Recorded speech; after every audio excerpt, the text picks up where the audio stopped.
Okay, all right. Let's move on to the content. Drift in the base region. As I was telling you, this is the topic which deals with the understanding of charge carriers movement within the base region.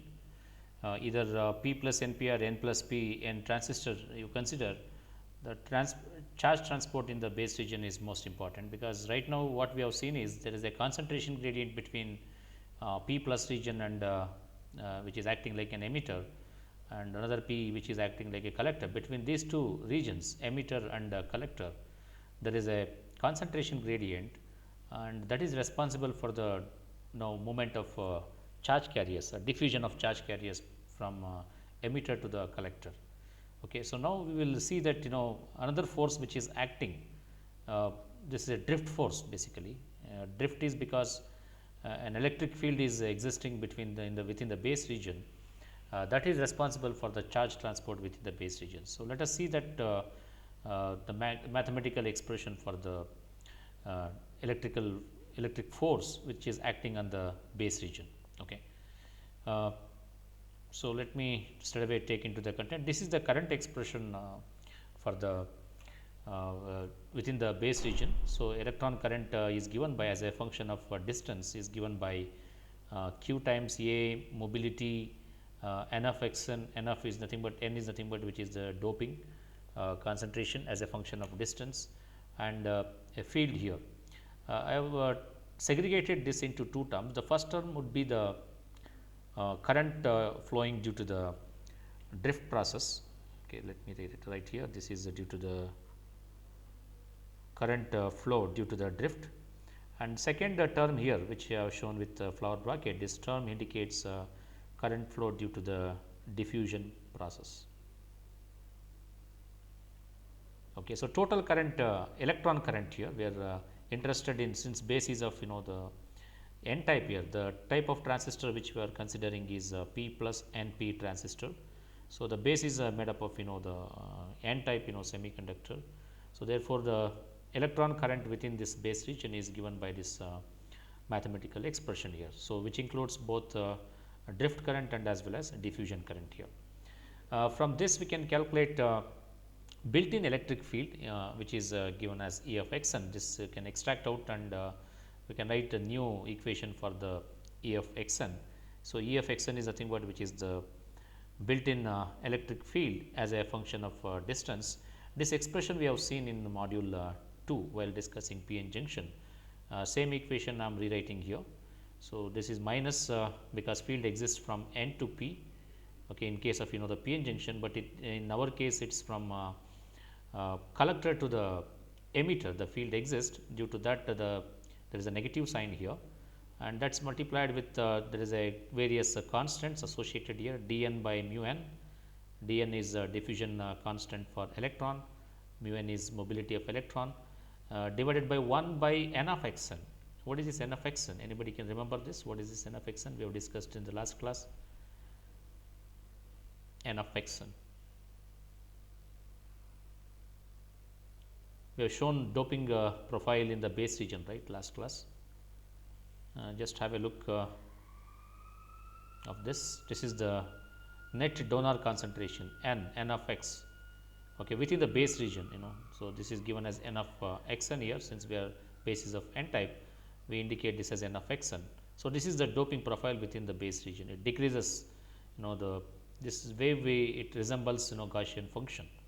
So therefore there is an n of x n multiplied with the dn of x n by dx n. So this is the electric field equation, built-in electric field within the base region.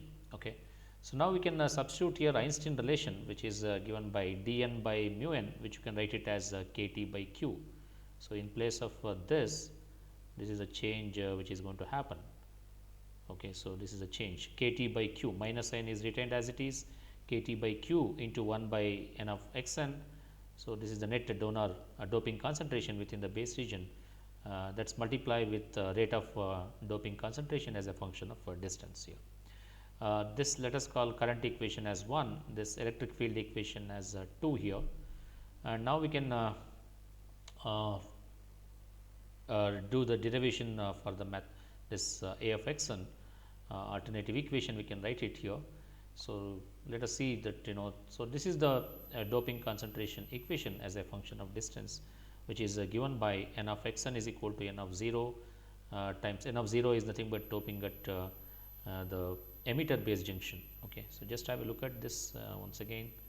So, here, so this is n of 0 is nothing but it is at you are at the emitter base junction. So, this is n of 0.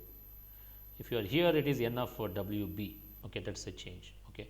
So, right now n of 0 corresponds to the emitter base junction. This is the depletion region, edge of depletion region at the emitter base junction. So, this is the edge of depletion region at collector base junction. Okay. So, n of xn, that means the doping concentration, net doping concentration in the base region as a function of distance is given by n of 0. This is nothing but doping concentration at emitter base junction multiplied with exponential value e to the power of minus a xn divided by W b. Here xn is distance from the emitter junction to the collector junction.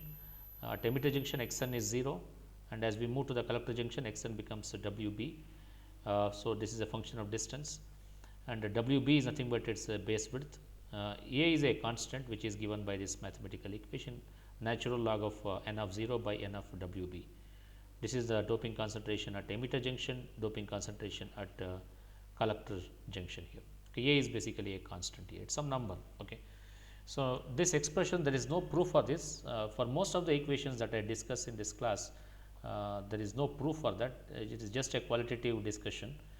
We will take final expression like this and simplify this equation and arrive at some remarks at the final results.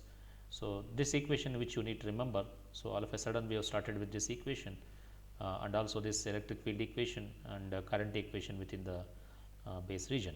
Okay. So, now let us obtain the derivative of this and substitute in equation 2 which is here. So, we can substitute d n of xn by dxn in this equation by differentiating this as with reference to the distance. So, d n of xn by dxn is nothing but n of 0 is a constant which you can keep it as it is, and this is in the form of e to the power of x. So, derivative of this e to the power of x is e to the power of x into differentiation of this within this the exponential term. So, e to the power of minus a x n by W b into minus a by W b. So, this is the result after differentiating, and this let us call this as equation 4. You can substitute equation 4 in equation 2 for this term, derivative term you can substitute there and we can obtain a final expression for the electric field. So, the equation after substituting is E of x n is equal to minus k T by q 1 by n of x n into n of 0. This is the result of differentiation. So, this result is here, we can substitute here this result. So, once you substitute that, this is the final equation for electric field. Now, n of 0 into e to the power of minus a x n by W b, this you can write it as n of x n. Look at this, this is the equation from 3. So, this becomes an equation 3, the one which I showed with flower bracket. This is an equation 3. If you substitute here an equation 3, so now you can see that this n of x n cancel with this n of x n, this will go off. Okay. So, you are left out with just minus k T by q into it minus a by W b. This is the final expression for the electric field. So, if you observe this equation, electric field as a function of distance within the base region is given by k T by q into a by W b, where a is given as it is a natural logarithm of n of 0 by n of W b. Okay. So, this is the expression, final expression. Let us call this as equation 5. So, this shows that electric field is responsible for the transport of holes within the across the base region from emitter to the collector, and the transit time is very much less compared to the normal p-n junction. So, here you can see that E of x n is defined by this equation. This tells us that between the emitter and base there is a strong electric field that exists within the base region, and that aids for the transport of holes from emitter to the collector. Okay. So, that is about drift in the base region here. Okay. So we can even show this with the help of energy diagram, which I would like to show here. Yeah.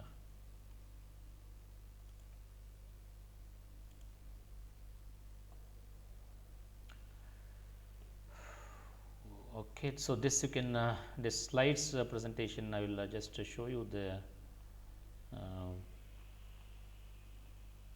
yeah, from energy diagram you can see here there is a, as I mentioned that for a drift in the base region there is exactly concentration gradient exists at emitter and collector, but along with the concentration gradient there is again strong field which exists within the base region here.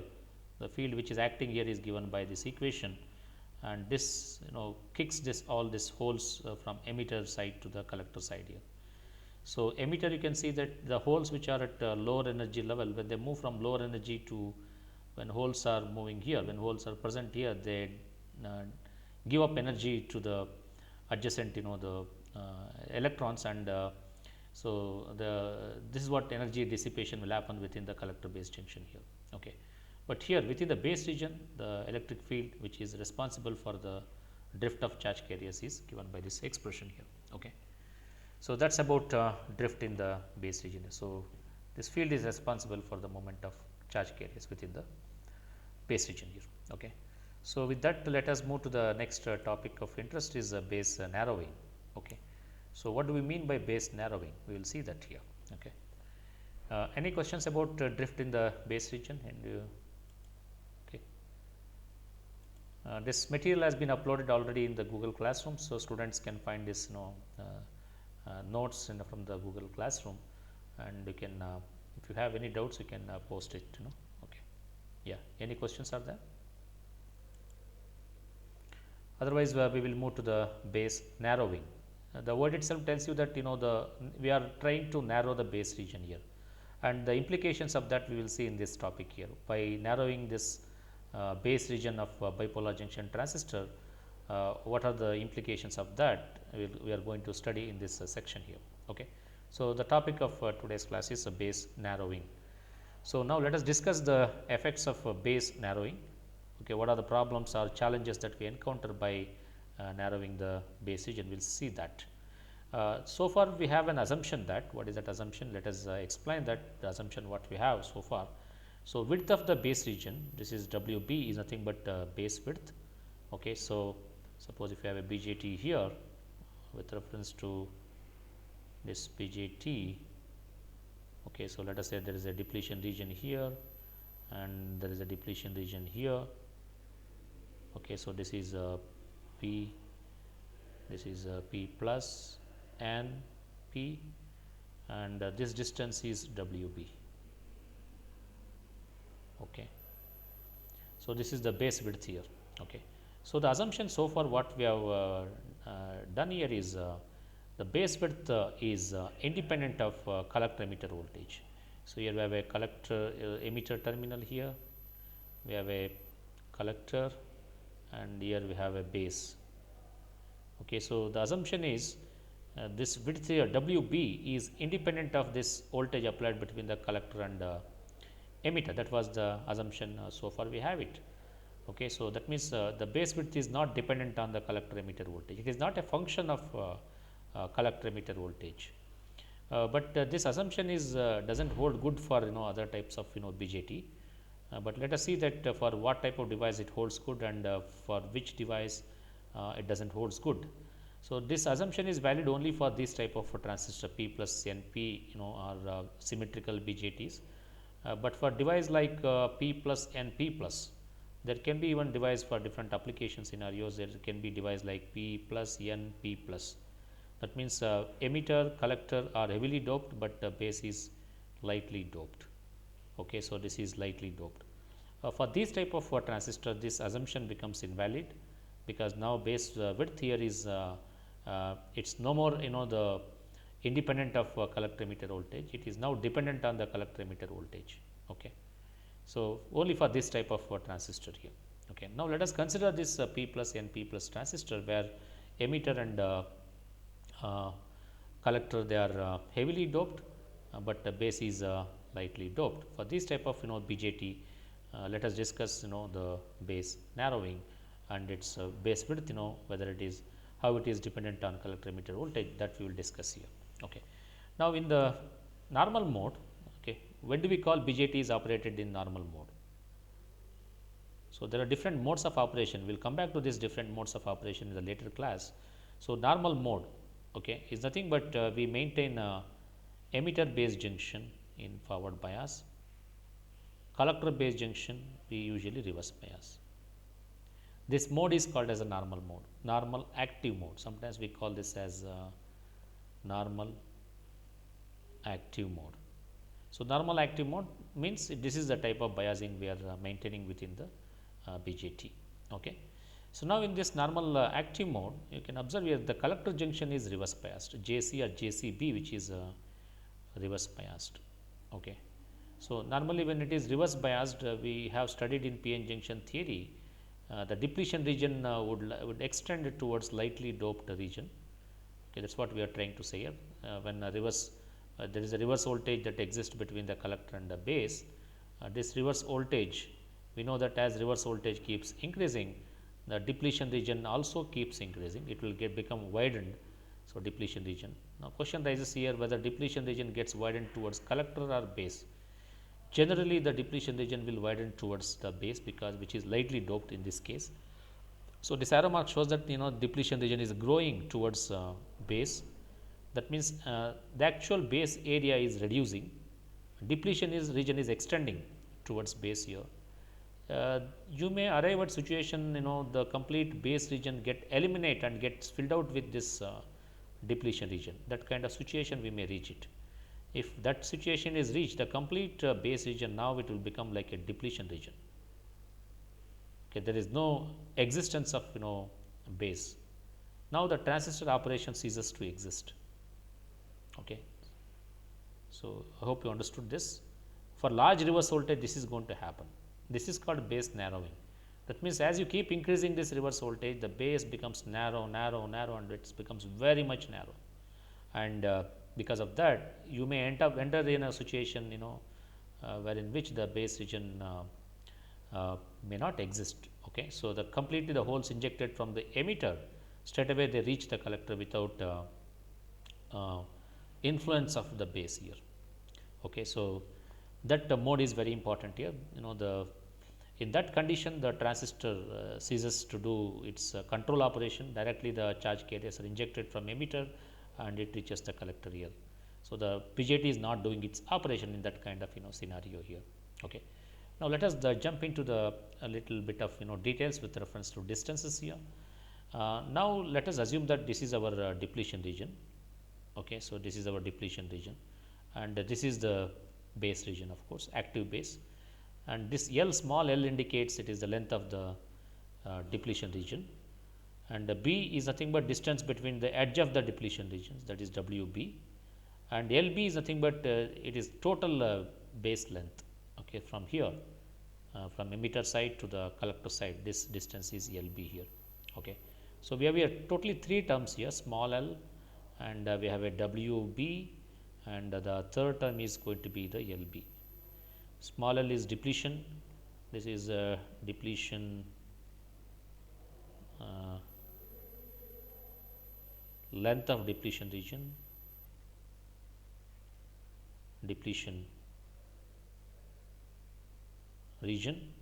and this is base width, and lastly this is the base length.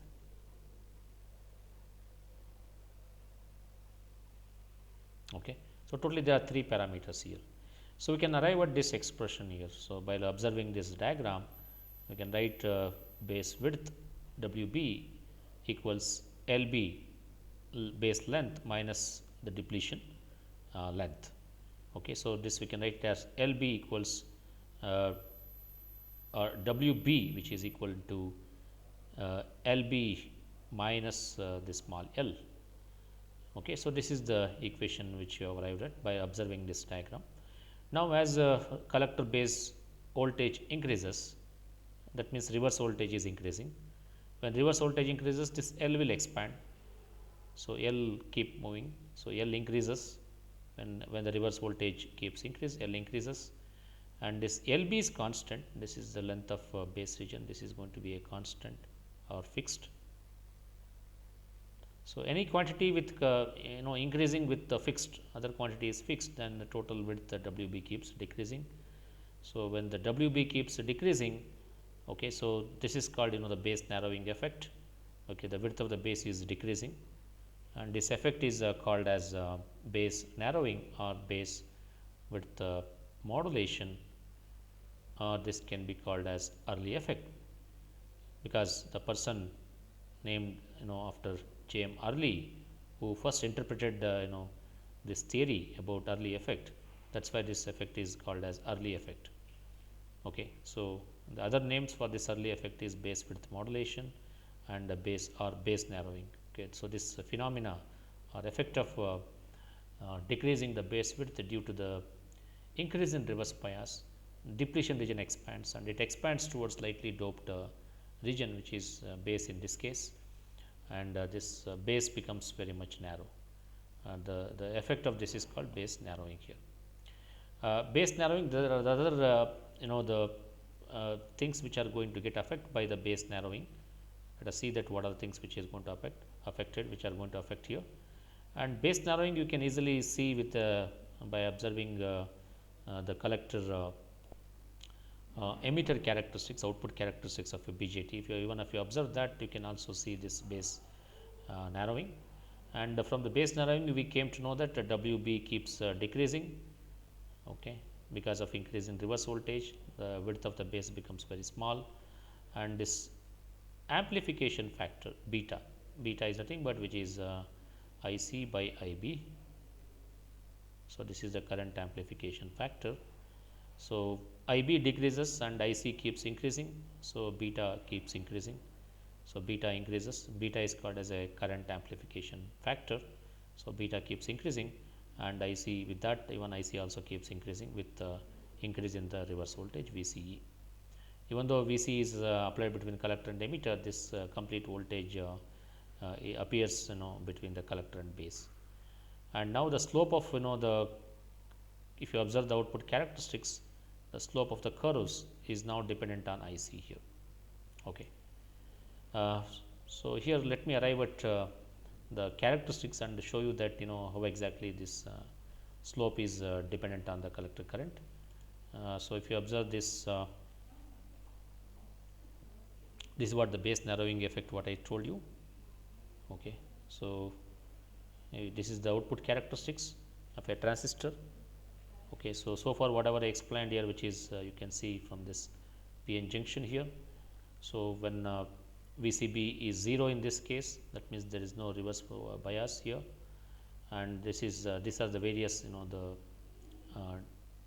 parameters we have shown. This is depletion length, depletion, this is base width, and this is the length of the base.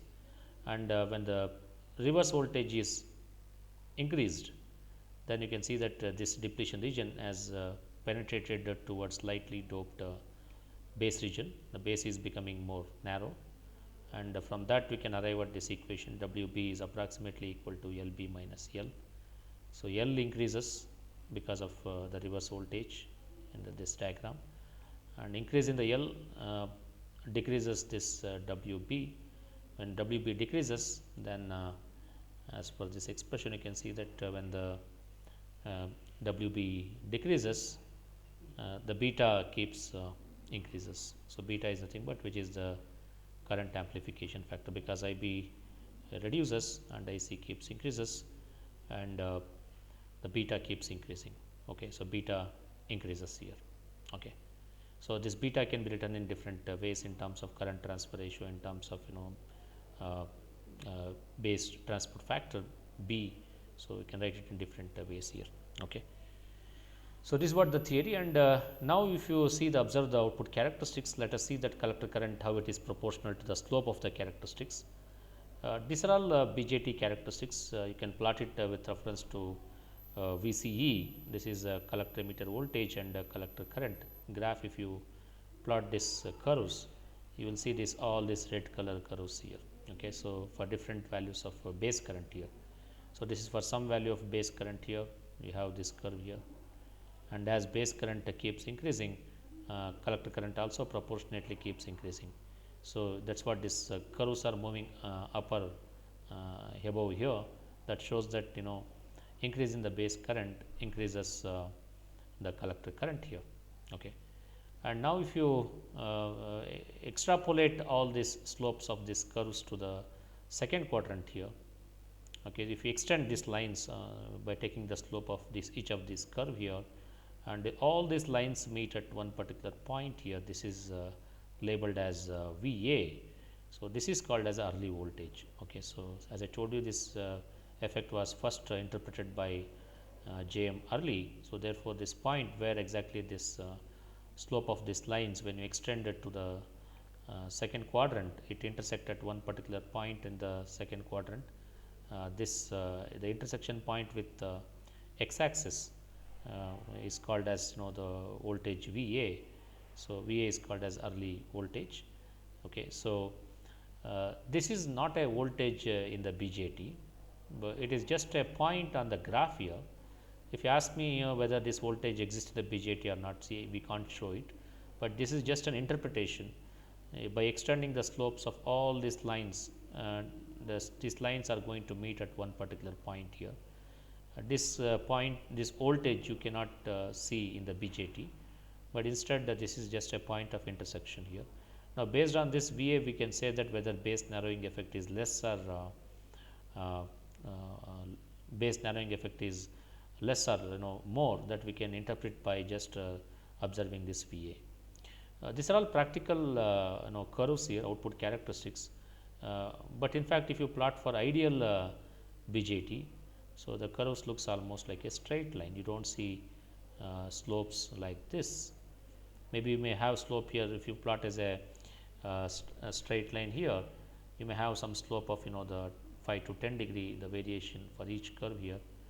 Okay, when you plot this as a straight line here, and even here also straight line, so you may have some the slopes which varies from 5 to 10 degrees here, this slope, but this is for the ideal ideal BJT. For ideal BJT, slope is going to be 0. Okay, slope is going to be 0. So you don't see this kind of the increase in the collector current as VC keeps increasing here. This curve will be almost like looks like a straight line like this. That means when the curve is straight line, that means even though if you increase VCE, there is no further increase in the collector current here. So collector current saturates. Okay, it will not go beyond some value. Okay, so that's why this is called, these are saturation point here. This is saturation values here. Once curve becomes almost like a straight line here. Let me show this in a different scenario.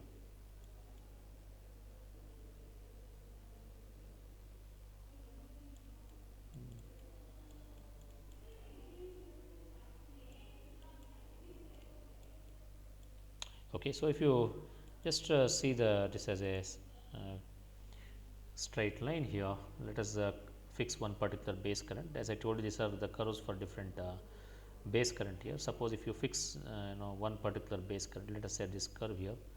Now current, instead of having this straight line, you may get a curve like this. This is the amount of slope for between practical BJT to the ideal BJT. So here you can see that slope is 0 for the ideal BJT. So what do you mean by this slope is equal to 0? Now if you draw this, the extend these lines here, whenever you have a finite amount of slope, we are able to get this VA. But now once this BJT becomes ideal, so then you can see that this if you extend this line to the second quadrant, the VA value is going to be very large. At some point far away from this the y axis, you may able to find this intersection point.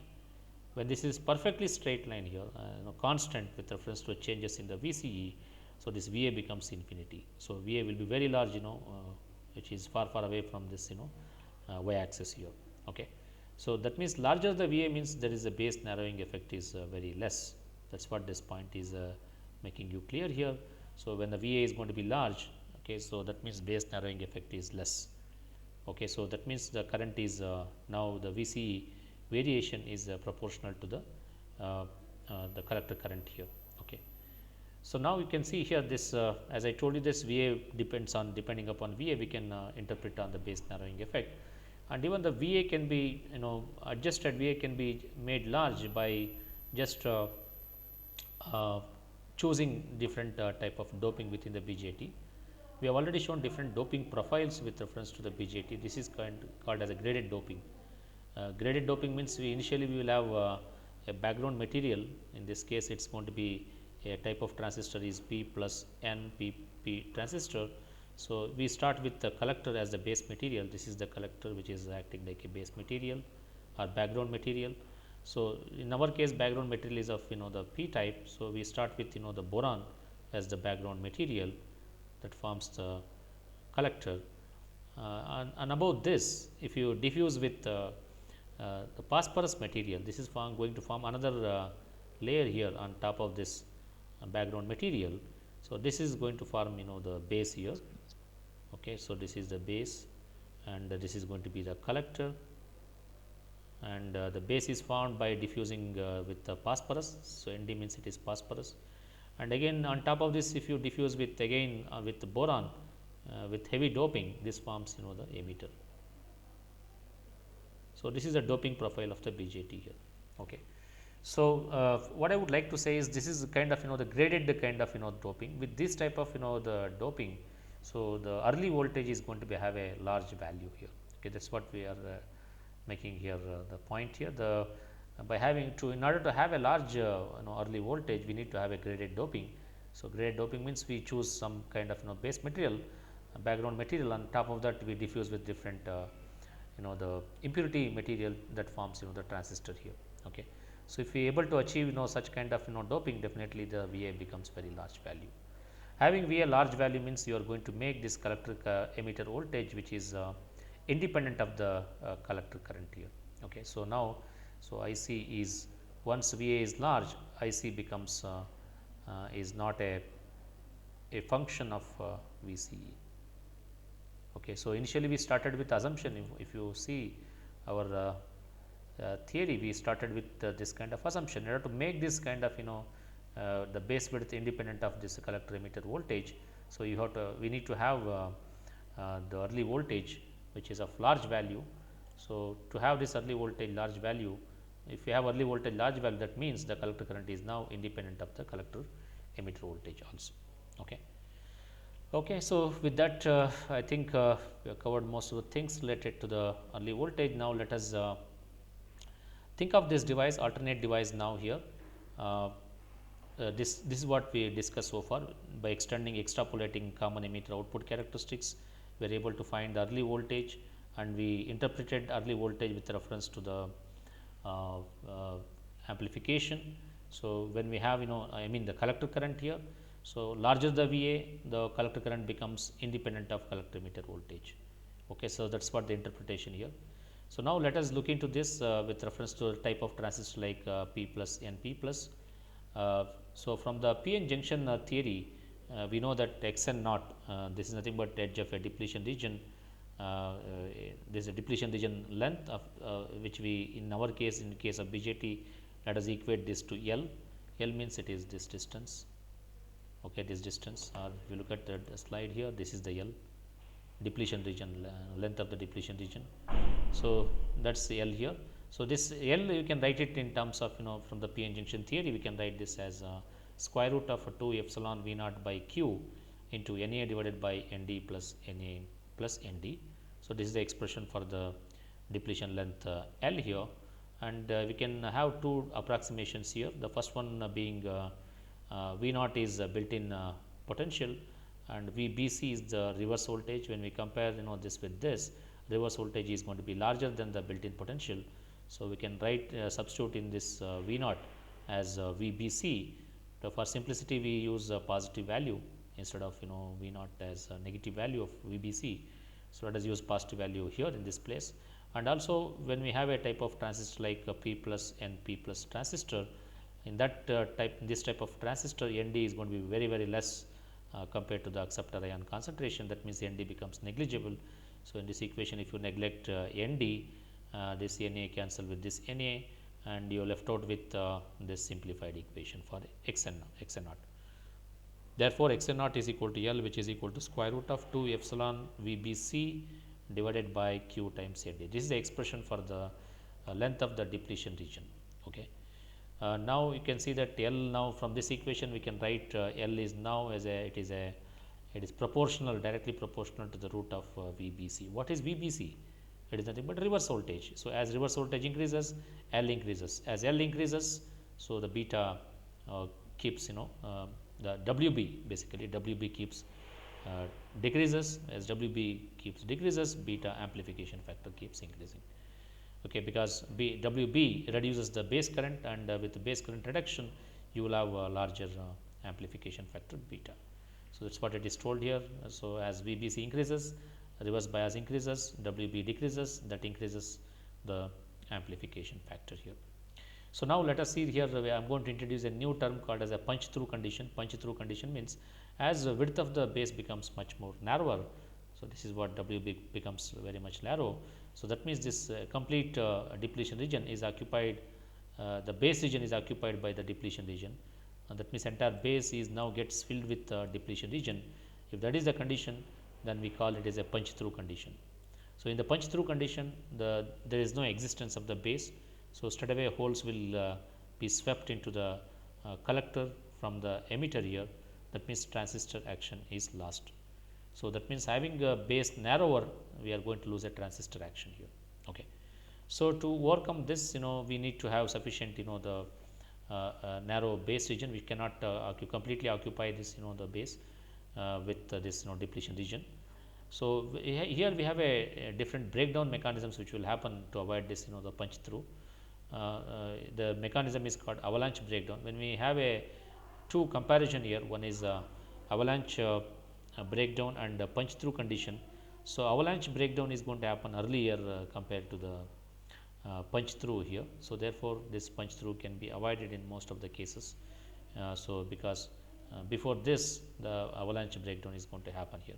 So, we already studied this avalanche breakdown. This is nothing but avalanche multiplication of carriers will take place within the PN junction, and therefore, finally the device is going to enter into the breakdown mode.